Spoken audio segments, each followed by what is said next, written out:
tal? Muy buena noche, buen día, depende desde dónde y desde qué lugar nos acompañen.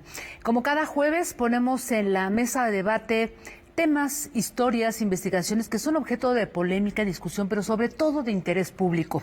Y hoy vamos a poner a discusión el tema de Nicaragua, un país que a todas luces tiene incuestionable trascendencia política, social, no solamente en Centroamérica, sino en toda la región latinoamericana.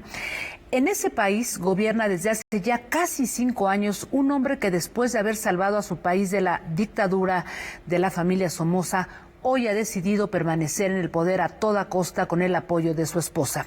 Daniel Ortega, el domingo pasado, fue reelecto por 4º mandato consecutivo en medio de un proceso electoral que muchos llamaron de farsa, con prácticamente toda la oposición encarcelada y cientos de activistas muertos, casi 160 presos, presas políticas, entre ellas 10 mujeres destacadas.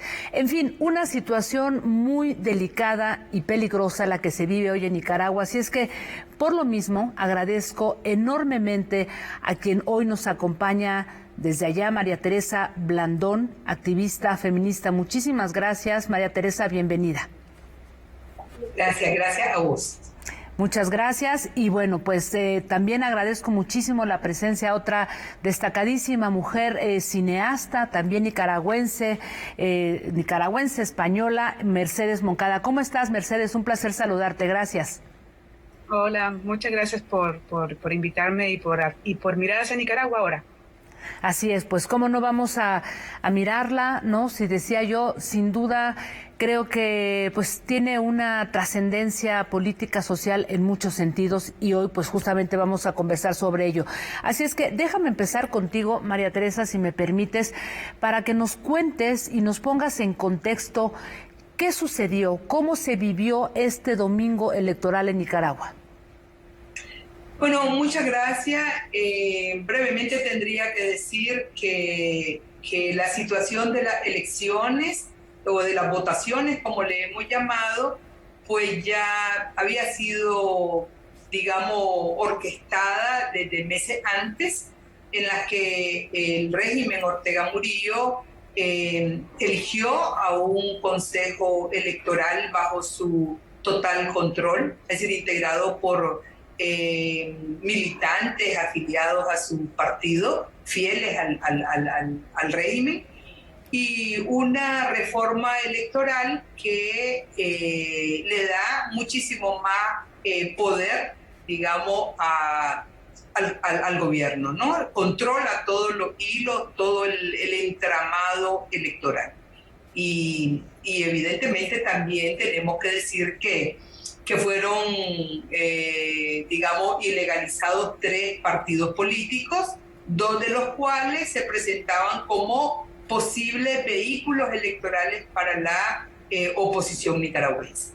Y la cereza del pastel es que hay 7 aspirantes a la presidencia presos, 6 hombres y una mujer, y 2 más tuvieron que salir al exilio para evitar ser secuestrados, ¿no? Entonces, en ese escenario llegamos al 7 de noviembre con un despliegue enorme del Frente Sandinista y un uso abusivo de los recursos del Estado para hacer proselitismo político, y con la participación de 5 pequeñísimas, casi desconocidas agrupaciones políticas, bueno, que todo el mundo pues sabe de cierto que han sido aliados del Frente Sandinista en anteriores elecciones, incluyendo el Partido Liberal Constitucionalista, que fue pues socio y artífice del pacto bipartidista que permitió en el 2007 el retorno de Daniel Ortega al gobierno. El otro dato que destaca es una política de coacción, de chantaje, de amenaza a la ciudadanía y particularmente a los trabajadores del Estado para forzarlo a participar en la farsa electoral. Con todo, Lo que ocurrió fue que hubo una enorme abstención. Hay un casi dato 80% se hablaba, ¿no? De un 80% de abstención o más.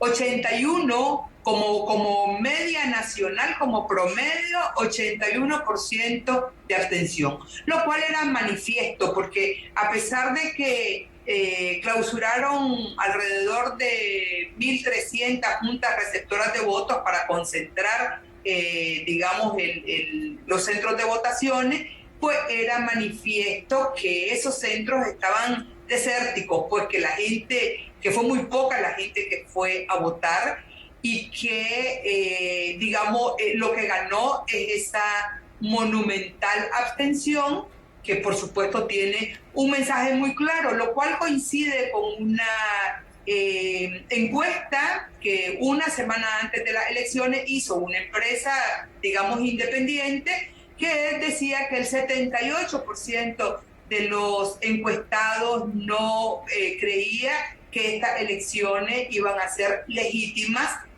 sin ninguna competencia electoral. Ya. Mercedes, has mirado a tu país desde muchos territorios. El cine, por ejemplo, ha sido una de ellas. ¿Cómo lo vives? Alguien como tú, que de alguna manera pues viviste muy de cerca esta revolución sandinista, ¿qué viste? ¿Cómo viviste este domingo de elecciones a la distancia, Mercedes? Con mucha impotencia, es lo que da la distancia, con mucha impotencia y lo que está pasando en Nicaragua es crónica de unos hechos anunciados. O sea, no es la primera vez que el Frente Sandinista hace trampas para quedarse en el poder. Las últimas elecciones también estuvieron amañadas por una u otra razón. Estaban documentadas hasta actas en los basureros. Entonces, como decía María Teresa, creo que la mayoría de la gente más o menos sensata, más o menos enterada, entendía que este era el escenario.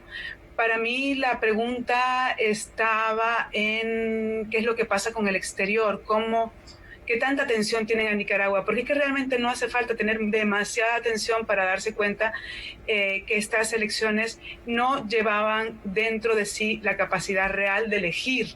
Nadie iba a poder elegir en Nicaragua quién la iba a gobernar. Entonces, en ese sentido, pues no hay ninguna sorpresa.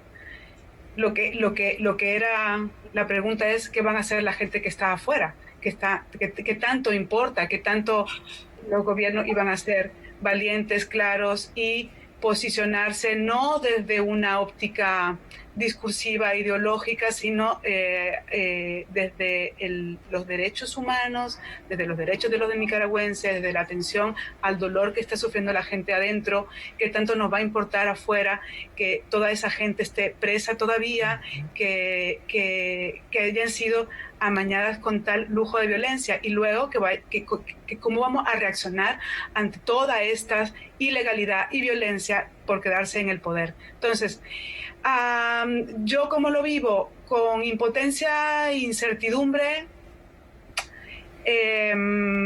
y me hago muchas preguntas, porque normalmente la mayoría de los gobiernos en la mayoría de los países, en México mismo, ¿sí?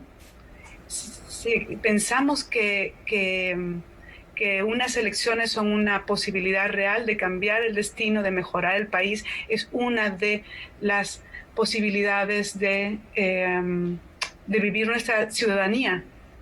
Y aquí no ha sido posible. No es. Nicaragua no lo es. Entonces, ¿cuál es? ¿Cuál es?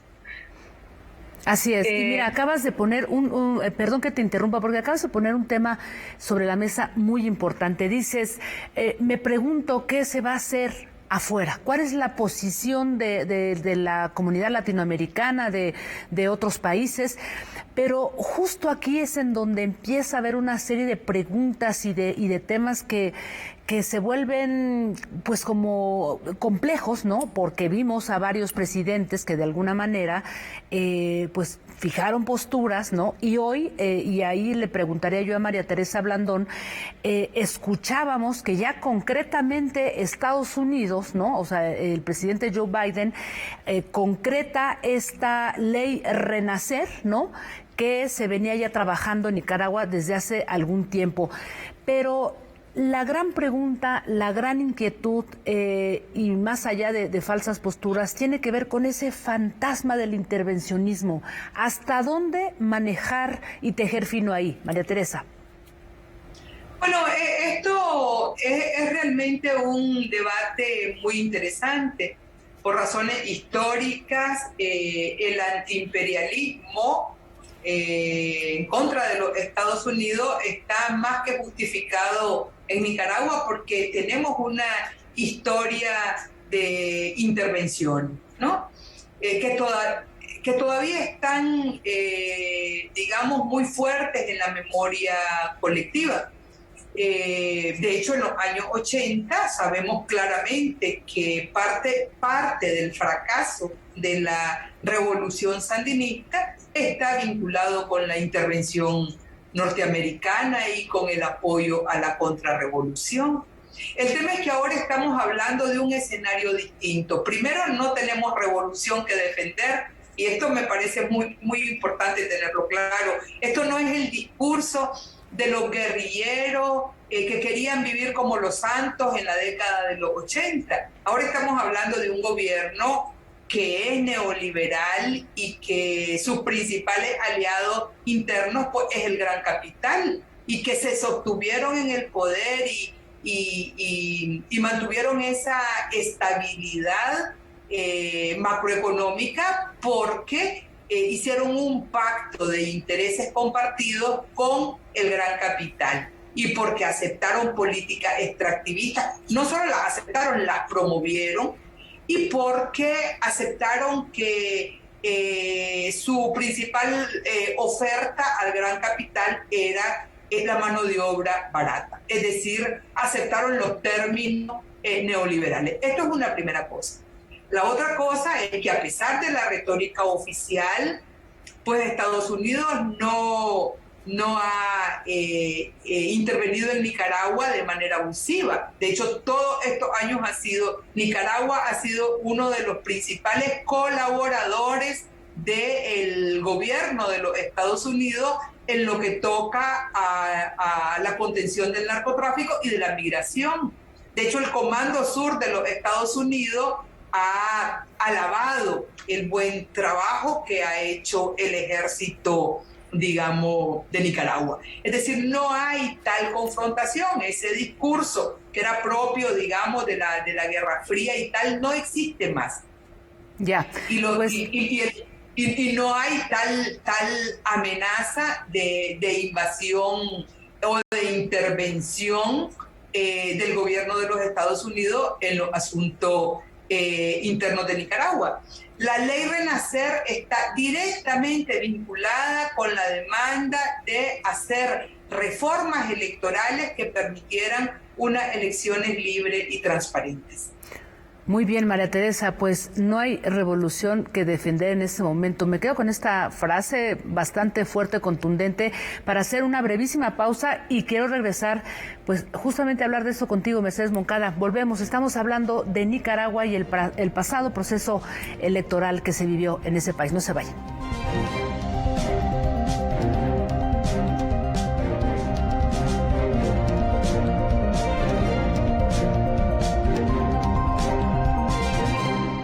Gracias. Continuamos aquí con Mercedes Moncada, María Teresa Blandón desde Nicaragua y estamos hablando justamente de ese país, del proceso electoral que vivió el pasado domingo. Mercedes, decía una frase muy contundente, María Teresa, que no hay en este momento revolución que defender. Y tú, recuerdo muy bien, en Palabras Mágicas, esta gran película que hiciste hace ya algunos años, justamente ponías en cuestionamiento esa revolución revolución que a ti te tocó vivir desde muy pequeña y que de alguna manera se volvió un estandarte, una de las revoluciones más importantes, primero la mexicana, luego la cubana y luego la nicaragüense. Si no hay eso, entonces, ¿qué queda, Mercedes? Queda, ni siquiera queda un partido colegiado como que era el que tenía la vanguardia, digamos, de esta revolución. Eso es importante porque quien lideró, digamos, el Frente Sandinista era un cuerpo colegiado, no era Daniel Ortega ni siquiera era el líder de ese grupo, y ya había una lucha contra la dictadura de Somoza en los 70 desde varios espacios de la sociedad, digamos, y el Frente Sandinista lo que hizo fue liderar una insurrección, digamos. El Frente Sandinista, que era un partido complejo formado de 3 facciones. O sea, Daniel Ortega llegó un poco después, digamos. Entonces, es importante decir que Daniel Ortega digamos, nunca rescató Nicaragua. Y luego, por una serie de razones, llegó y fue el presidente. La revolución de Nicaragua es bien compleja de definir qué fue la revolución de Nicaragua porque depende de desde dónde y quién la vivió. Hay tantas revoluciones como gente la vivió. Pero sí hubo un intento de vivir una utopía, por lo menos para mí, que soy de otra generación distinta a la de María Teresa, ¿sí? Yo me formé en revolución, me formé en estos años y me siento muy afortunada de haber vivido esa ilusión desde ese sitio. Yo crecí ahí, yo era una niña chica cuando eso empezó. Y recuerdo formar parte de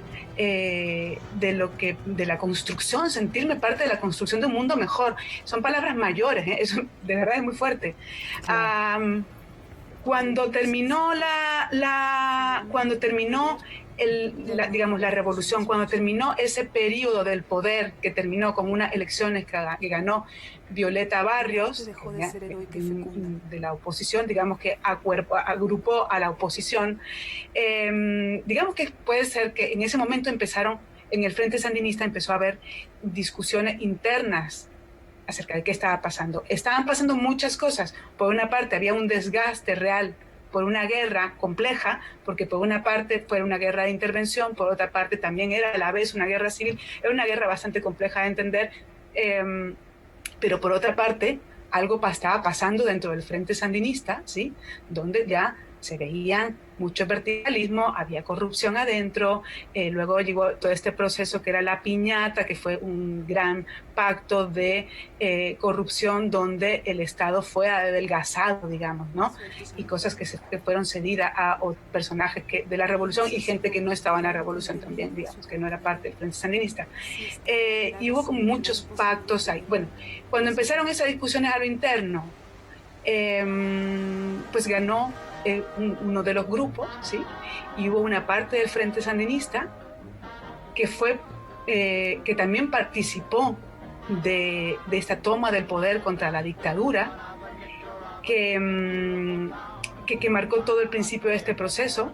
Se desmarcaron de esta visión de esta visión que traía Daniel Ortega y otra gente del Frente, donde todavía ni siquiera estaba muy integrada la figura de Rosario Murillo. Rosario Murillo entró posteriormente debido a un pacto que hizo ella a lo interno, ¿sí?, para proteger a Daniel Ortega frente a cualquier repercusión penal o pública que tuviese por la violación sistemática de su hijastra, ¿sí? Entonces, como una especie de chantaje. Que vaya, ese es otro tema, Mercedes, vaya tema, porque ese creo que da para otra discusión también, ¿no? Estamos hablando, es que es importante entender, porque estamos hablando de la mafia, o sea, realmente estamos hablando de una versión tropical del Padrino muy jodida, digamos, hasta como que tiene, y ahí estamos metidos en ese entramado, porque desde todo eso empezó a construirse el poder tal como está ahora. Bueno, toda esta gente del Frente crítica, que empezaba a plantearse otra manera de hacer las cosas y además autocrítica, que decía, bueno, ¿qué hemos hecho? ¿Dónde estamos? ¿Qué es lo que está pasando? Fue expulsada o se fueron expulsadas de ese programa político y empezaron a engrosar la parte de la oposición a esa visión del Frente desde la izquierda. mafia. Una ¿no? mafia, como dices. Cuando Daniel Ortega regresó al poder, que fue en el año 2007, ¿no, María Teresa? Así es. 2007. Lo primero que hizo fue primero manifestar su noviazgo con la empresa privada y con el capital. O sea, lo primero que hizo fue tender la mano y decimos, somos amigos, aquí llegamos juntos, ¿no? Y pelearse con toda la gente que estaba trabajando desde otro sitio y que tenía las manos metidas en la tierra contra la feminista, contra la sociedad civil o lo que formaba parte de la sociedad civil en ese tiempo, incluyendo las ONGs y lo que sea. Pero lo primero que hizo fue demonizar a todo lo que fuese crítico a él. O sea, esto viene de lejos, digamos, ¿no? De bastante lejos. Déjame que te interrumpa porque me gustaría preguntarle, ahora que pones, bueno, varios puntos sobre la mesa, Mercedes, pero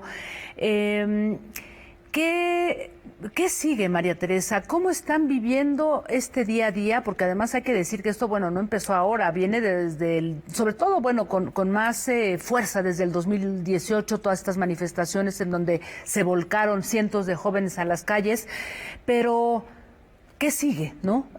Van muchos años, 15 años en el poder. No sé cómo estén viviendo ustedes ahí el día a día.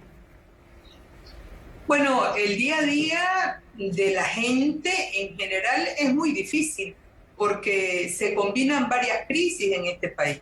La crisis económica, hay muchísima pobreza, la gente está sobreviviendo, muchísima gente a punta de las remesas, que por cierto es el único rubro que no ha parado de crecer. Hay un desempleo enorme, hay un altísimo costo de la vida. El combustible en Nicaragua es tan caro como en los países nórdicos, solo en eso nos equiparamos, por cierto, en el costo de los combustibles y de la energía eléctrica.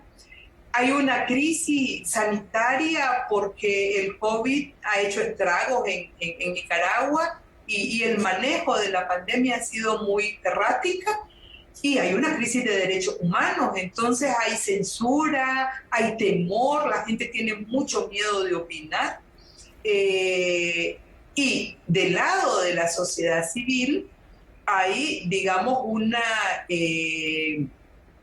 desmovilización casi total, porque han sido clausuradas más de 50 organizaciones de la sociedad civil. Hay también un estado de censura, más de 30 periodistas se han ido. Entonces, ¿cómo vive la gente en el día a día? El común de la población buscando cómo sobrevivir. Y los grupos de la oposición, digamos que tienen muchos rostros, intentando actuar, sobre todo fuera del país, porque dentro del país los márgenes son cada vez más estrechos. Es decir, antes de las votaciones teníamos casi 160 personas presas, ahora ya llevamos más de 23 personas apresadas en la última semana, y prevemos que el nivel de represión pues se va a mantener, porque es claro que el régimen Ortega Murillo ha optado por perpetuarse en el poder sin ninguna legitimidad y básicamente a través de la violencia. Bien, pues quiero agradecerles a ambas, agradecerte a ti, particularmente, María Teresa. Estás dentro, sabemos lo difícil y lo complejo que es estar pasando por todo esto, y a ti, Mercedes Moncada, también por compartirnos esta visión tan amplia, tan rica. Y pues me quedo yo con muchas ideas, muchas frases en este programa, pero antes que nada, gracias, y por supuesto que América Latina tiene una mirada pues muy importante ahí en Nicaragua. Muchísimas gracias a ambas. Muchas gracias. Gracias y buenas noches a todas, a todos por habernos acompañado. Eso fue Debate 22. Recuerden que este programa, si quieren volverlo a ver, se queda en el YouTube, la cuenta de N22. Nos vemos el próximo jueves. Gracias por acompañarnos.